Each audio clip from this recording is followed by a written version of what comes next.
Unlocking the mystery, English indefinite pronouns. Hello language enthusiasts! Today, we're delving into an exciting area of English grammar, indefinite pronouns.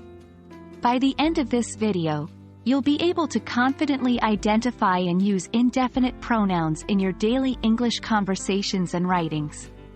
Let's get started. An indefinite pronoun is a pronoun that does not refer to any specific person, thing, or amount.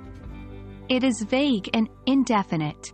Examples include words like someone, anything, or everyone. Indefinite pronouns can be used to refer to both countable and uncountable nouns, and they are a fantastic tool to make your language more fluent and natural. Here are some examples of indefinite pronouns. Singular: anybody, anyone, anything, each, either, everybody, everyone, everything, neither, nobody, no one, nothing, one, somebody, someone, something.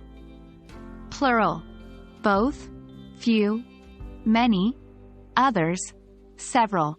Singular or plural, context dependent: all, any, more, most, none, some. Remember, when using a singular indefinite pronoun, we should also use singular verbs and singular possessive pronouns. For instance, everyone is ready for their exam.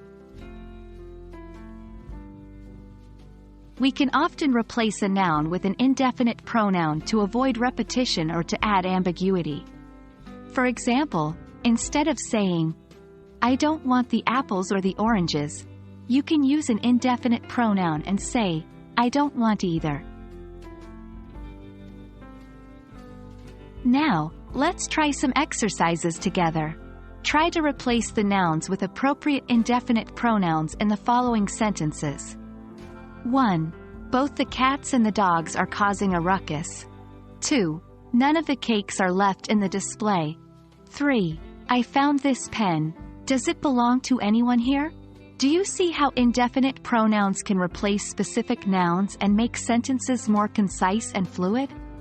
Practice makes perfect, so keep trying these exercises to become more comfortable with indefinite pronouns. That wraps up our discussion on indefinite pronouns. These little words can make a big difference in your English communication, making your language more fluent and engaging. Keep practicing, and soon using indefinite pronouns will become second nature to you. Thanks for watching, and stay tuned for more videos to help you master English grammar.